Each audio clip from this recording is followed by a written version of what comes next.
Apple might have just confirmed which chipset the next iPad mini is going to use, and this isn't one of those vague maybe it's happening leaks. Bloomberg's Mark Gurman says a new iPad mini is absolutely on the way, and Apple's own codes, accidentally made public in August, points directly to the next generation iPad mini running on the A19 Pro chipset.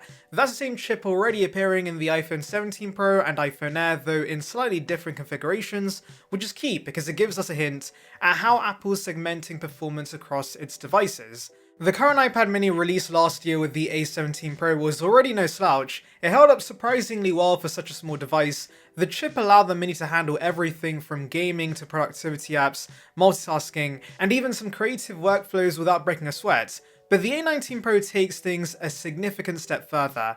Apple built it on a 3rd generation 3nm N3P process, giving modest speed and efficiency improvements, a 16-core neural engine, next-gen dynamic caching, and unified image compression. The GPU also gets some major architectural upgrades with bigger caches, more memory, and neural accelerators built into each core, promising up to 3 times the peak GPU compute over the previous generation.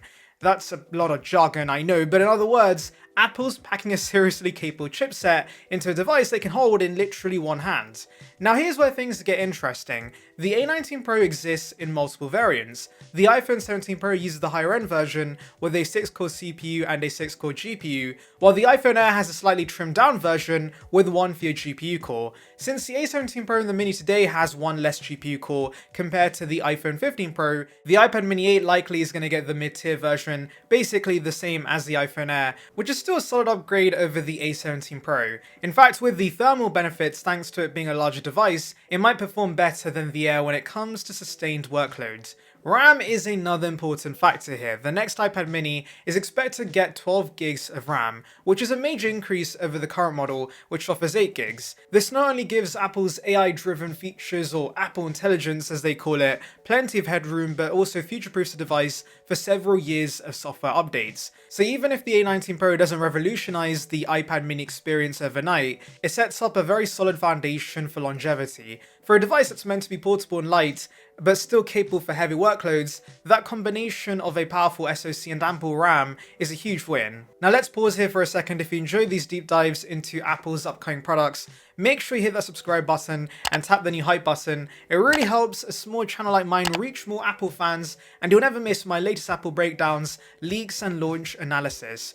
Alright, back to the iPad mini. Of course, a new chip is only part of the story. For years, iPad mini fans have been asking for a true OLED display, and Apple's been quietly testing prototypes. Samsung's reportedly supplying the panels, and Apple has been evaluating them carefully to ensure color accuracy, brightness, and longevity meets their standards. An OLED iPad mini would be a massive upgrade over the current LCD display, offering deeper blacks, richer colors, superior contrast, faster response times, and better energy efficiency. This alone could transform the Mini into one of the best small tablets for media consumption, whether you're streaming shows, reading books, or just scrolling through your home screen with more vivid, punchy visuals. There is a catch though. Unlike the iPad Pro's dual stack LTPO OLED, which offers higher brightness, efficiency, and support for ProMotion, the iPad Mini apparently is going to use a single stack LTPS OLEDs. That means it will probably remain capped at 60Hz instead of 120Hz, which could disappoint refresh rate nerds who have been hoping for ProMotion on the Mini.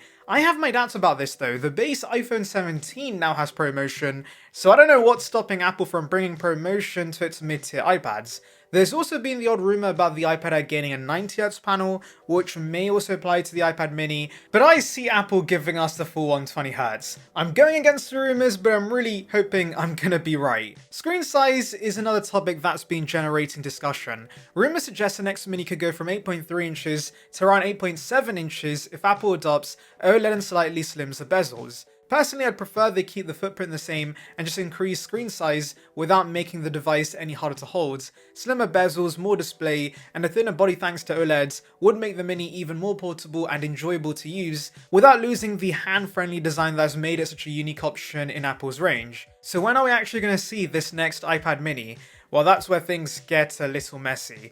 Research firm Omdia and other sources suggest Apple could release the Mini alongside a new iPad Air in 2026, pairing the A19 Pro with the display upgrades. Some analysts, however, believe the OLED transition might not happen till 2027. That means Apple has a couple of potential strategies. They could release an A19 Pro powered mini in 2026 but stick with LCD and then introduce OLED later, or they could wait and launch both the chip and the display together. Historically, the mini has had long gaps between updates, 3 years between the iPad mini 6 and 7, so even if you're excited, patience will likely be required. Price is another factor to consider. The current iPad mini starts at $499, and I have a feeling we will get a price increase. OLED panels aren't cheap, and the A19 Pro is more capable than any other chipset Apple's previously put in the mini. If both arrive together, starting price closer to $599 wouldn't be surprising. That's why some buyers might want to grab the current A17 Pro model now while prices are slightly lower, especially if the lack of OLED isn't a deal breaker.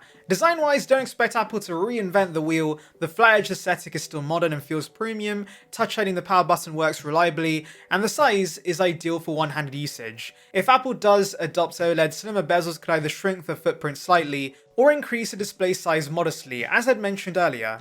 Cameras and accessories likely won't see any major upgrades. The rear camera has always been adequate for scanning documents, casual photography, and AR activities. While the front-facing camera continues to support center stage for video calls, the Apple Pencil Pro works flawlessly with the Mini, and a tiny magic keyboard seems unlikely. Typing would be cramped, and the Mini is never intended to replace a laptop. It's a true portable companion, not a laptop replacement, and Apple has always positioned it that way. Connectivity should see some improvements. The current Mini already supports Wi-Fi 6E and Bluetooth 5.3, but Wi-Fi 7 seems plausible for the next generation, along with the latest Bluetooth standards. USB will remain, but Thunderbolt's likely still going to be reserved for the Pro models. Stereo speakers will probably stay, which is fine for the size, though part of me still wishes Apple would surprise us with a quad speaker setup like the bigger iPads. It would really elevate media playback in such a portable device. So should you wait or buy now? Well, of course, if you already have the A17 Pro Mini, it's still a fantastic device, fast, compact, and very capable,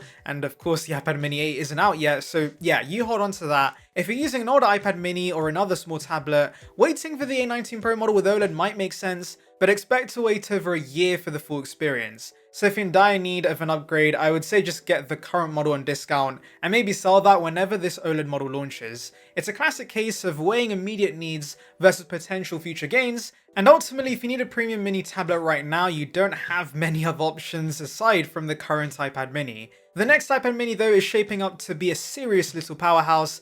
A19 Pro performance paired with OLED visuals would be a combination few other small tablets can match. Whether Apple launches both at the same time or staggers them, the future of the Mini is genuinely exciting. This iPad remains to be one of the most appealing small tablets thanks to its portability, performance, and growing ecosystem, and the next update could push things even further. So what do you think? Are you waiting for the A19 Pro Mini with OLED?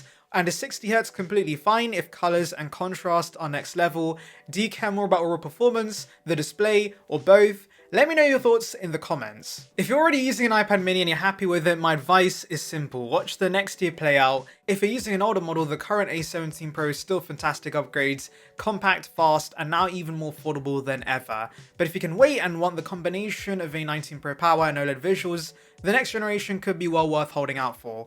Either way, Apple's next iPad mini looks poised to be one of the most exciting small tablets we've seen in years.